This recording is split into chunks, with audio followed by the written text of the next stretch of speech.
안녕하세요. 24시 더케어 동료의료센터 김유현 원장입니다. 이제 곧 여름입니다. 근데 여름이 되면 응급실로 정말 많이 들어오는 질병이 있어요. 바로 열사병입니다. 자, 그 중에 너무 심해서 손 쓸 새도 없이 무지개 다리를 건넌 아이들도 있어요. 더 안타까운 건 조금만 더 알았다면 충분히 막을 수 있었던 사고라는 점입니다. 오늘은 더운 날 강아지 산책 도대체 어디까지 괜찮은 건지, 어떤 시간에 어떻게 하는 게 좋은 건지, 그리고 절대 하면 안 되는 행동까지 전부 정리해 드리겠습니다. 우리 아이들 산책시키시려면 꼭 한번 봐주세요.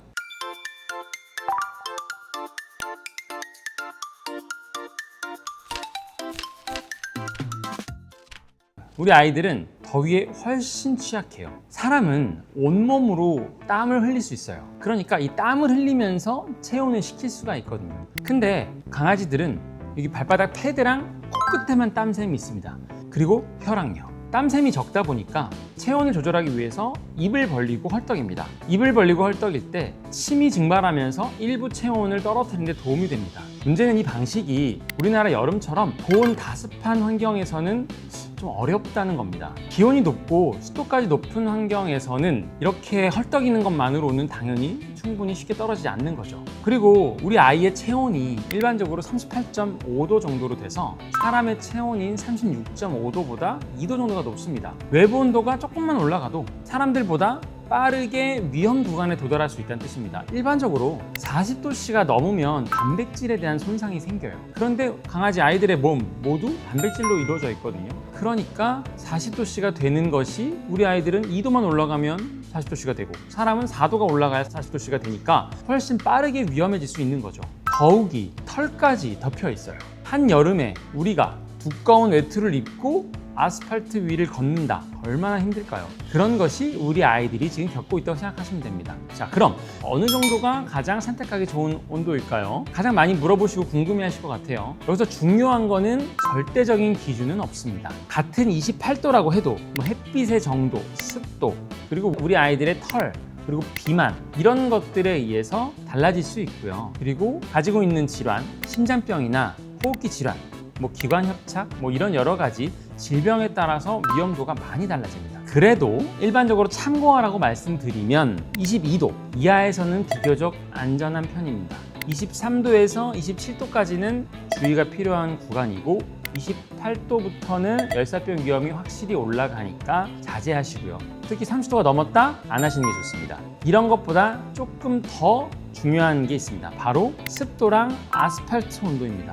습도는 생각보다 중요해요. 헐떡거림을 통해서 열을 배출하면 되는데 습도가 높으면 이 침이라든가 이런 부분들이 잘 증발하지 않아요. 그러다 보니까 열이 잘 안 떨어지게 되는 거죠. 같은 28도라 하더라도 습도가 높으면 위험합니다. 그래서 우리나라 여름, 특히나 이 습도가 높은 경우에서는 우리 아이들이 특히 열사병의 위험한 이유입니다. 그리고 아스팔트, 이것도 중요합니다. 만약에 30도 정도의 온도다. 그렇다면 아스팔트 온도는 50도에서 60도까지 올라갑니다. 대낮에서는 70도까지도 올라가고요. 예전에 제가 한 뉴스에서 봤는데 아스팔트에 계란 후라이가 되는 경우도 있었어요. 우리 아이들 신발 신지 않죠? 결국 그렇게 뜨거운 바닥을 맨발로 걷는 상황입니다. 자, 산책 나가기 전에 바닥을 한번 만져보세요. 뜨겁다고 느껴지신다면 당연히 우리 아이들의 발바닥도 위험한 상태겠죠? 여름철에 산책을 하려면 결국 시간대도 중요합니다. 가장 위험한 시간은 10시부터 오후 6시 사이입니다.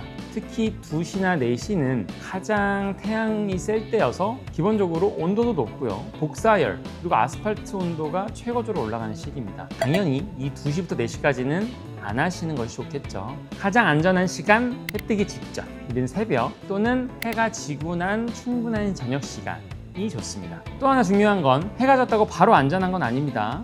당연히 해가 지고 나서 식는 데 걸리는 시간이 있겠죠. 그 시간을 계산하셔서 저녁 산책할 때도 한번 바닥을 만져보시고 온도를 체크해 보시고 산책하시는 것이 좋습니다. 단두종인 아이들 특히 조심해야 합니다.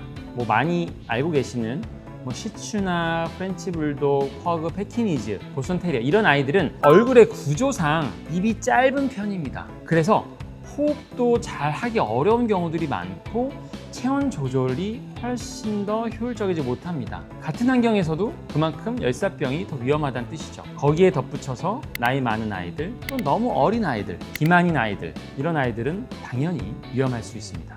아까 말씀드린 것처럼 심장병이나 호흡기 질환이 있는 아이들도 주의하셔야겠죠. 더울수록 심장은 빨리 뛰어요. 빨리 뛰면 호흡은 빨라지고 결국 심장과 폐에 안 좋은 영향을 줄 수 있습니다. 검은색 털을 가진 아이들, 빛을 흡수하는 색깔이기 때문에 더 많은 열을 흡수합니다. 그래서 더 빨리 체온이 올라갈 수 있습니다. 만약에 열사병이 생겼다. 그렇다면 빨리 알아차리셔야 되겠죠. 자, 열사병에 대한 증상 말씀드릴 테니 꼭 기억해 주세요. 일단 첫 번째, 평소보다 헐떡임이 심하다. 침을 과하게 흘리거나 혀색이 많이 붉어지는 경우, 또는 잇몸이 심하게 충혈되는 경우, 반대로 너무 창백해지는 경우, 애가 비틀거리거나 주저앉는 경우, 구토나 설사를 하는 경우, 이런 경우를 잘 보셔야 됩니다. 제일 먼저 발견할 수 있는 거고요. 자, 두 번째, 그것보다 더 위험한 거, 가장 위험한 건 뭔가 반응이 둔해지고 의식이 떨어지는 상황입니다. 멍해지거나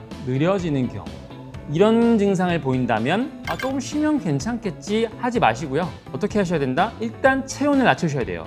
시원한 곳으로 가시거나 물을 먹여주시거나 물을 뿌려주시거나 이런 식으로 선풍기나 부채로 바람을 만들어주거나 하면서 열을 식혀주고 열이 빠져나가도록 해주셔야 됩니다. 너무 차가운 얼음물은 갑작스럽게 문제를 일으키거나 오히려 스트레스를 강화해 줄 수 있기 때문에 이렇게 너무 차가운 건 말고요. 지속적으로 물을 뿌려주시거나 물을 마시게 해주거나 바람을 불어주시거나 하는 방법으로 일단 응급조치를 하시고요. 그럼에도 불구하고 나아지지 않는다면 빠르게 동물병원으로 가시는 것이 좋습니다. 열사병은 속도가 매우 빠를 수 있는 질환이기 때문에 이렇게 체온이 높은 상태가 오래 지속될수록 손상이 심해질 수 있기 때문에 사망이 이룰 수 있습니다.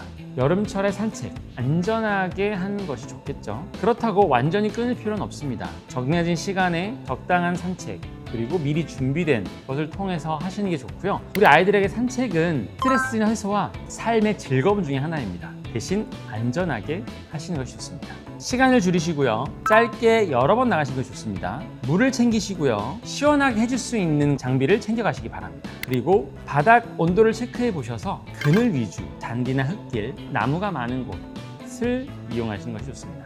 마지막으로 산책할 때 하루 중에 선선한 때에 산책하시는 것도 잊지 않으시면 좋습니다. 그리고 너무 덥다. 그렇다면 실내 놀이, 노즈워크나 다른 여러 가지 실내 놀이로 우리 아이의 스트레스를 풀어줄 수 있는 방법도 고민해 보시면 좋습니다. 자, 우리 아이들이 덥다, 힘들다로 말을 못하는 거 다들 아시죠? 그러니까 우리 보호자분들께서 우리 아이를 먼저 신경 써주시고 이상이 생기면 빠르게 대처해 주시기 바랄게요. 이번 여름 조금 더 신경 써서 우리 아이들을 안전하고 즐겁게 산책할 수 있도록 해줬으면 좋겠습니다. 영상이 도움되셨다면 좋아요와 구독 부탁드립니다. 감사합니다.